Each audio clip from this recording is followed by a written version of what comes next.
ہم سب جانتے ہیں اسلامی مہینوں میں سے یہ جو ذی الحجہ ہے یہ بالکل آخری مہینہ ہے، اور اللہ سبحانہ و تعالی اسلامی اعتبار سے اس آخری مہینے میں ہمارے لیے بہت بڑی نعمت اور بہت بڑا موقع فراہم کیا ہے۔ جو سال بھر ہمارے سے کوتاہیاں ہو گئی، چاہے وہ عبادتوں کے اکمال میں ہوں یا اللہ سبحانہ و تعالیٰ کی اطاعت میں ہوں یا گناہوں سے بچنے کے معاملات میں ہوں یا پھر اللہ سبحانہ و تعالیٰ کو راضی کرنے کے معاملے میں ہوں، ان تمام کی بھرپائی کے لیے اللہ سبحانہ و تعالیٰ اس سال میں آخری ہمیں موقع دے رہا ہے۔ یہ سال کا آخری موقع، ایک آخری جو ہے اللہ سبحانہ و تعالیٰ کی طرف سے ایک نعمت دی گئی ہے، تاکہ یہ سال بھر میں جو بھی ہمارے سے گناہیں ہو کر ہیں اور جو بھی ہم نے عبادتوں میں اور اللہ سبحانہ و تعالیٰ کو راضی کرنے میں جو ہماری سے کمیاں ہو گئی اس کو مکمل کر لینے کے لیے اللہ سبحانہ و تعالیٰ نے اس آخری مہینے میں بھی ایک موقع فراہم کیا، تاکہ ہم جو ہے چھوٹی موٹی عبادت کر کے زیادہ ثواب کما سکیں، چھوٹے موٹے طور پر بھی جو ہے نا اللہ سبحانہ و تعالیٰ کو راضی کرا کر ہماری مغفرت کروا لیں۔ حاضرین، اس سے صاف طور پر معلوم ہوتا ہے کہ اللہ سبحانہ و تعالیٰ چاہتا ہے کہ ہم جنت جائیں، اللہ چاہتا ہے کہ ہم جہنم سے اپنے آپ کو آزاد کرا لیں، اور اسی وجہ سے اللہ سبحانہ و تعالیٰ کی رحمت کی دلیل ہے کہ اللہ سبحانہ و تعالیٰ اتنے مواقع ہمیں دیتا ہے۔ اور یاد رکھیں، اللہ سبحانہ و تعالیٰ نے سورہ قصص میں فرمایا وَرَبُّكَ يَخْلُقُ مَا يَشَاءُ وَيَخْتَارُ مَا، اللہ سبحانہ و تعالیٰ نے فرمایا وَرَبُّكَ يَخْلُقُ مَا يَشَاءُ، اللہ سبحانہ و تعالیٰ ہی ہے جو تمام چیزوں کو پیدا کرتا ہے، وَيَخْتَارُ، اور وہی ہے جو چیزوں میں پیدا کرنے کے بعد اختیار کر لیتا ہے، مَا كَانَ لَهُمُ الْخِيَارَةُ، اور کسی اور کو یہ اختیار نہیں ہے کہ جو ہے نا کسی بھی چیز سے کوئی بھی چیز کو اختیار کر لے۔ اللہ سبحانہ و تعالیٰ نے مہینے بنائے، سال بنائے، دن بنائے، گھنٹے بنائے، تمام چیزیں اللہ کی ہیں، اور اللہ سبحانہ و تعالیٰ نے ان میں ان 10 دنوں کا انتخاب کرا، اس 10 دنوں کو چنا اور یہ مومنوں کے سامنے واضح کر دیا تمام دنوں میں سب سے افضل ترین اگر دن کوئی ہے تو صرف اور صرف یہ عشر ذی الحجہ ہے۔ یہ ذی الحجہ کے جو ہے نا 10 دن ہے، اللہ سبحانہ و تعالیٰ نے قسم کھا کر واضح کر دیا والفجر ولیال عشر، قسم ہے فجر کی اور ان 10 دنوں کی، اللہ سبحانہ و تعالیٰ نے قسم کھا کر مکمل طور پر اس کی اہمیت کو واضح کر دیا۔ اللہ کسی معمولی چیز کی قسم کھاتا ہے، مومنوں کے لیے بس اتنا کافی ہو جانا چاہیے کہ اللہ سبحانہ و تعالیٰ نے اس کی قسم کھا کر جو ہے ہمارے سامنے وضاحت کی ہے۔ دیکھیے ایک حدیث میں آپ لوگوں کو سناتا ہوں، رسول اللہ صلی اللہ علیہ وسلم نے فرمایا ما من عمل ما من ایام العمل الصالح افضل فيها احب الى الله من هذه الايام، رسول اللہ صلی اللہ علیہ وسلم نے فرمایا کہ وہ کون سے ایام ہیں، وہ کون سے دوسرے ایام ہیں جس میں جو ہے اللہ سبحانہ و تعالیٰ کو نیک اعمال کرنا ان ایام سے زیادہ پسند ہے۔ اس کا مطلب کیا ہے؟ رسول اللہ صلی اللہ علیہ وسلم یہ سوالیہ انداز میں ہمیں خبر دے رہے ہیں کہ اس سے بہترین ایام کوئی اور نہیں ہے اللہ کو راضی کرنے کے لیے، اس سے بہترین ایام اور کوئی نہیں ہے نیک اعمال کرنے کے لیے۔ آج کی جو جمعہ کی نماز ہم پڑھ رہے ہیں وہ جو عام ایام ہے اس میں جو ہم جمعہ کی نماز پڑھیں گے اس میں اور اس میں فرق ہے۔ یہ جو آج ہم جمعہ کی نماز پڑھیں گے یہ اللہ سبحانہ و تعالیٰ کے پاس زیادہ محبوب ہے۔ آج جو ہم بیٹھ کر ایک مرتبہ اللہ اکبر کہیں گے یہ اللہ کو زیادہ محبوب ہے۔ اور یاد رکھ لیجیے اس کے بعد جتنے بھی ایام آئیں گے، چاہے وہ رمضان کے ایام بھی ہیں، رمضان کے ایام بھی آ جائے تب بھی جو ہے نا یہ ایام کے بعد ہی، ان دنوں کے بعد ہی۔ شیخ الاسلام ابن تیمیہ کہتے ہیں رمضان کی راتیں افضل ہو سکتی ہے لیکن دن کی جب بات آئے تو صرف اور صرف عشر ذی الحجہ، یہ 10 دن ہے۔ میرے بھائیوں اس کے باوجود بھی ہماری مسجدیں خالی کیوں ہیں؟ اس کے باوجود بھی ہمارے ایام میں تبدیلی کیوں نہیں آ رہی ہے؟ عام ایام کی طرح اسے گزار رہے ہیں، تقریباً جو ہے نا نصف ایام ختم ہو گئے، آدھے ایام نکل رہے ہیں، اس کے باوجود بھی ہمارے اندر جو ہے نا تبدیلی نہیں آ رہی ہے۔ ہمیں باقاعدہ طور پر ہوش کے ناخن لینا ہے، یہاں سوچنا چاہیے اللہ نے اتنا بڑا موقع دیا، اتنا بڑا اتنا عظیم موقع دیا اور ہم اسے عام ایام کی طرح گزار رہے ہیں. رمضان میں ہمارے اندر جو ایک عبادتوں کی طرف رغبت آتی ہے اور اسی طرح جو ہے گناہوں سے اجتناب آتا ہے. یہ تمام چیزیں ہم نہیں ہیں. ہاں یہ چیز جو ہے سالم ہے اور یہ چیز ہم تسلیم کرتے ہیں کہ رمضان میں جو ہے نا شیطان کا دل کو قید کر دیا جاتا ہے. کیا ہمارے اندر رمضان کے بعد بھی شیطان سے لڑنے کی طاقت نہیں آئی؟ ہمارا ایمان کیا آج بھی اتنا کمزور ہے کہ ہم شیطان کی وجہ سے اتنے بہترین ایام، اتنا بڑا موقع ہمارے ہاتھ سے گوانا چاہ رہے ہیں؟ ہرگز نہیں. ہمیں جو ہے نا اس سے متعلق جو ہے بہت حساسیت کے ساتھ اس کا ایک ایک لمحہ، ایک ایک دن نہیں، ایک ایک لمحہ جو ہے مکمل طور پر حساسیت کے ساتھ اور اس کی قدردانی کرتے ہوئے گزارنا چاہیے. اور یاد رکھ لیجئے جن ایام کی اللہ قدر کرتا ہے اس کی ہم ناقدری کریں گے اللہ ہرگز معاف نہیں کرے گا. دیکھیے جیسے رسول اللہ صلی اللہ علیہ وسلم نے فرمایا کہ یہ سب سے افضل دن ہے تو صحابہ سوال کرتے ہیں یا رسول اللہ وہل جہاد فی سبیل اللہ، اللہ کے رسول کا جہاد بھی نہیں؟ معروف حدیث، ہم یہ حدیث جانتے ہیں، سمجھتے ہیں، ہمارے پاس جہاد کا ماحول نہیں ہے تو شاید ہم تصور نہیں کر پا رہے ہیں کتنی عظیم نعمت اللہ سبحانہ و تعالی نے ہمیں دے دی ہے. ساری جو ہے نا ہماری مال و دولت کو لے کر، ہماری جان کو لے کر اگر کوئی بندہ میدان جنگ میں پہنچ جاتا ہے، اپنے آل و اولاد کی قربانی دے کر ان کو مکمل طور پر جو آخری الوداع ہے وہ کہہ کر نکل جاتا ہے اور واپس لوٹ جائے گا تو وہ مفضول ہے، اس کا ثواب کم ہے. جو ان ایام میں عمل کرتا ہے اس کا ثواب زیادہ ہے. ہمارے لیے جان کی قربانی نہیں مانگی جا رہی ہے، بس جو ہے اعمال مسجد میں آ کر عمل کرنے کی بات کی جا رہی ہے اور اسی طرح گھر میں رہتے ہوئے عمل کرنے کی بات کی جا رہی ہے. اور ایک جو ہے اللہ کی راہ میں قربان ہونے والے انسان یا قربانی دینے والے انسان سے افضل ہو جائیں گے، کتنی عظیم بات ہے. اور اسی طرح ایک اور روایت میں جابر رضی اللہ عنہ فرماتے ہیں کہ رسول اللہ صلی اللہ علیہ وسلم نے فرمایا افضل ایام الدنیا،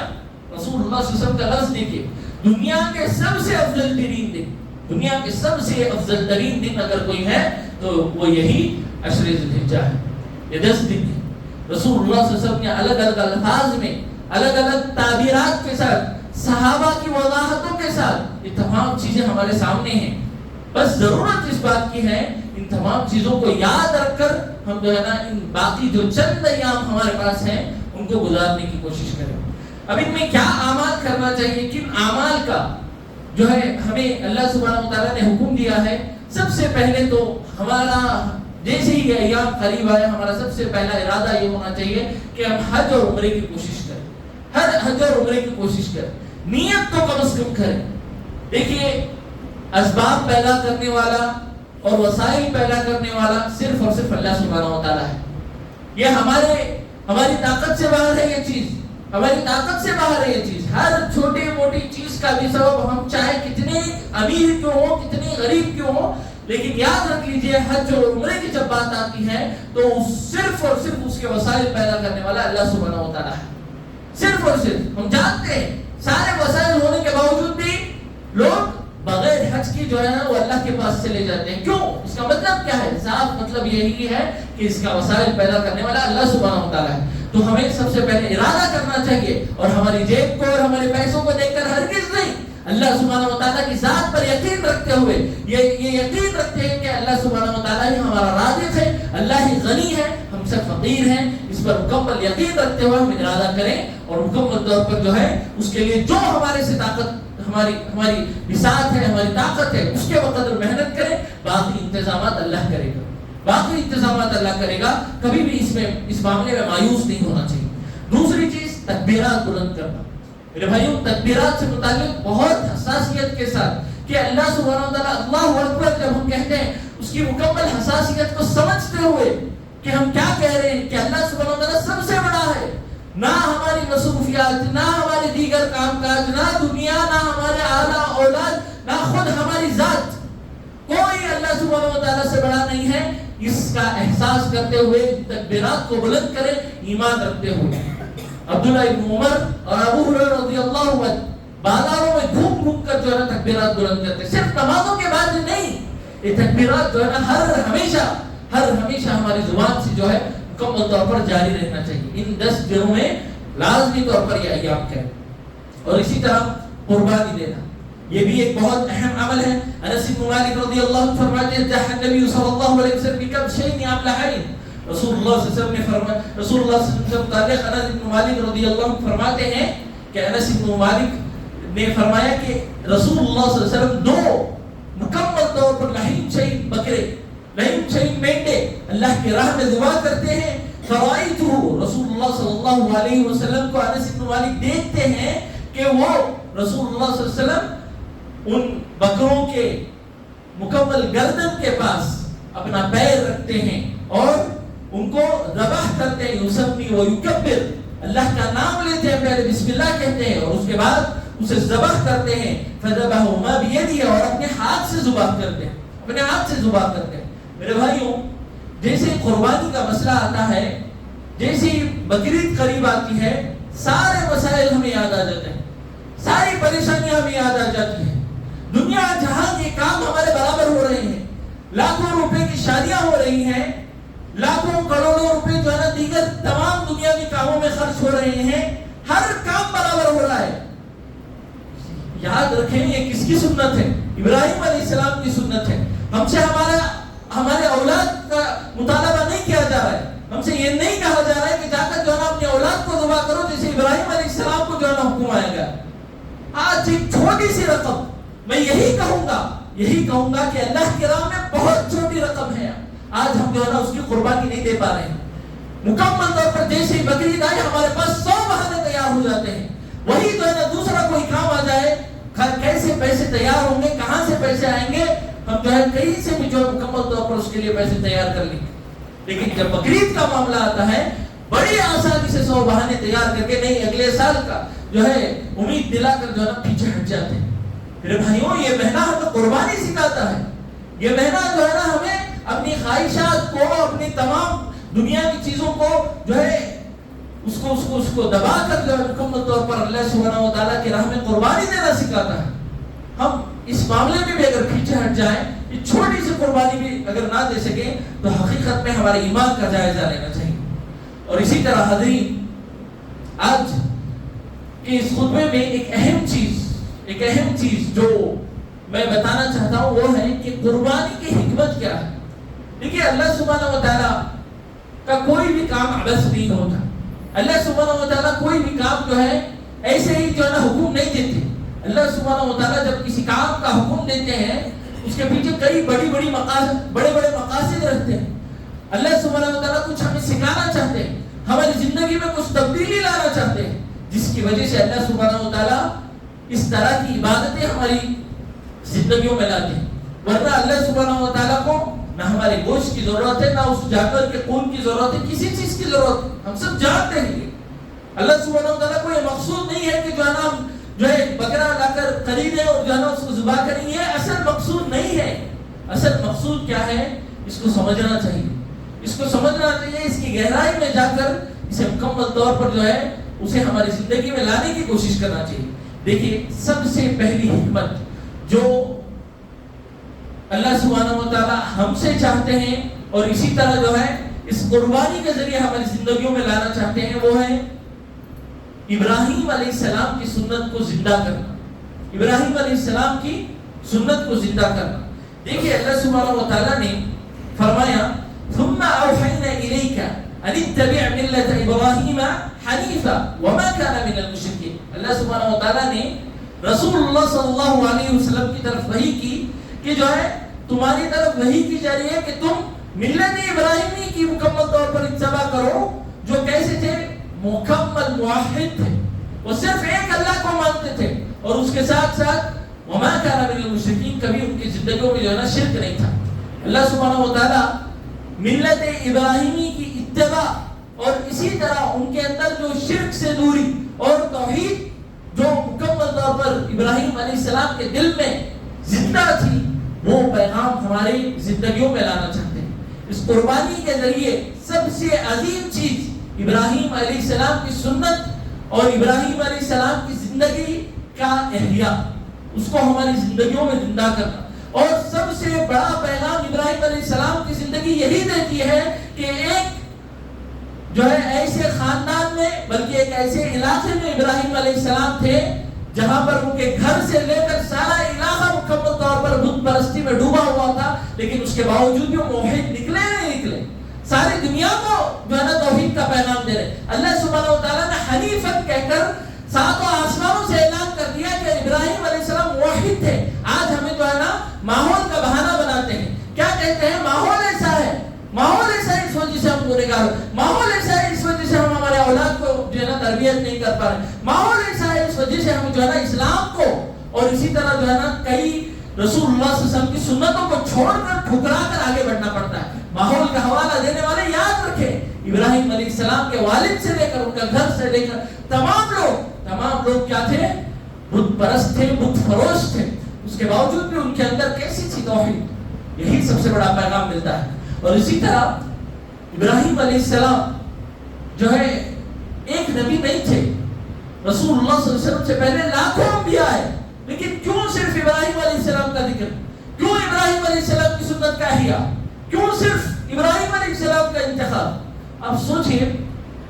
آخری عمر تک ابراہیم علیہ السلام رب حبیب الصالحین کی ندائیں لگاتے رہے، تڑپتے رہے اولاد کے لیے، اور آخری عمر میں ان کا اولاد دی گئی، اور جیسے اولاد ملی تو اللہ کی طرف سے حکم آتا ہے جا کر ان کو میدان میں چھوڑ کر آ جاؤ، جس کے نام سے خود قرآن فرماتا ہے غیر ذی زرع، ایک ایسا میدان ہے وہاں جہاں پر جو ہے کچھ نہیں اگتا، وہاں انسان تو چھوڑے جانور بھی بسر کرنا مشکل ہے، ایسی میدان میں جو ہے ابراہیم علیہ السلام اپنی بیوی اور اپنے بچے کو چھوڑ دیتے ہیں، سب سے بڑی قربان، سب سے بڑی قربان۔ پھر اس کے بعد جیسے ہی وہ بچہ بڑا ہوتا ہے، قرآن کہتا ہے یرتع و یلعب، جیسے وہ کھیلنے اور کودنے اور دوڑنے لگتا ہے، فوراً ابراہیم علیہ السلام کو حکم آتا ہے کہ جا کر اسی بچے کو اپنے ہاتھوں سے ذبح کرو، اپنے ہاتھوں سے ذبح کرو۔ یہ تمام قربانیوں میں، یہ تمام امتحانات میں ابراہیم علیہ السلام من وعن سمعنا واطعنا کا مکمل ثبوت دے رہے ہیں۔ آج ہم ان قربانیوں کو اللہ کی قسم تصور بھی نہیں کر سکتے، اپنی بیوی اور بچے کو کسی میدان میں چھوڑ دینا، پھر جیسے وہ بچہ بڑا ہو جو ہے نا اسے مکمل قربان کر دینا۔ حاجر علیہ السلام کی مثال دیکھیں، ابراہیم علیہ السلام کی مثال دیکھیں، پھر اسماعیل علیہ السلام کی مثال دیکھیں،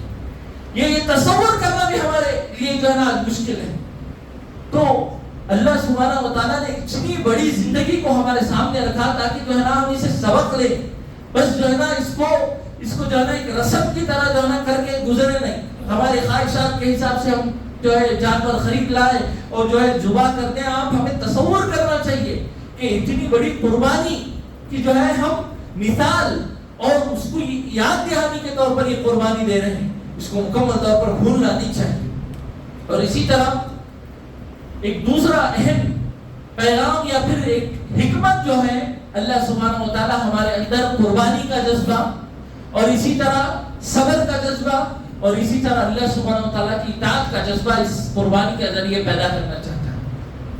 میرے بھائیوں، ابراہیم علیہ السلام نے جیسے میں نے بتایا کتنی عظیم قربانیاں دے دی۔ آج ہم جو ہے ہماری زندگی کے 10-15 منٹ نماز کے لیے قربان نہیں کر سکتے۔ آج ہماری کیفیت یہ ہے، اتنی عظیم قربانی ابراہیم علیہ السلام نے دے دی، آج جو ہے نا ہم تھوڑا سا ہمارے دکان کی قربانی، ہماری دنیا کی قربانی، بلکہ آگے بڑھ کر کہوں تو ہمارے آرام کی قربانی، ہماری نیند کی قربانی، ہماری خواہشات کی قربانی عبادتوں کے لیے نہیں دے پا رہے ہیں۔ یہ قربانی کا جذبہ اللہ سبحانہ و تعالیٰ پیدا کرنا چاہ رہا ہے ہمارے اندر کہ کیسے ابراہیم علیہ السلام نے کتنی عظیم قربانیاں دی، جا کر اللہ کے لیے دوبارہ پڑھے۔ صرف کہانی کی طور پر جو ہے نا اس کو سن لینا، یاد رکھ لینا اصل نہیں ہے، اس کی گہرائی کو سمجھنا چاہیے، اس کی گہرائی کو سمجھنا چاہیے کہ کیسے ابراہیم علیہ السلام وہ بھی ہمارے طرح انسان تھے، وہ فرشتے نہیں تھے، ان کے جو ہے نا سینے میں بھی دل تھا، ان کو بھی جو ہے نا اولاد کی محبت تھی، اس کے باوجود بھی اللہ کی اطاعت، اللہ کا فرمان آ جائے تو جو ہے وہ ذرا برابر بھی ڈگمگائے نہیں، ہاتھ اٹھا کر جو ہے نا اس فرمان کو جو ہے نا واپس لینے کے لیے بھی جو ہے نا نہیں کہا،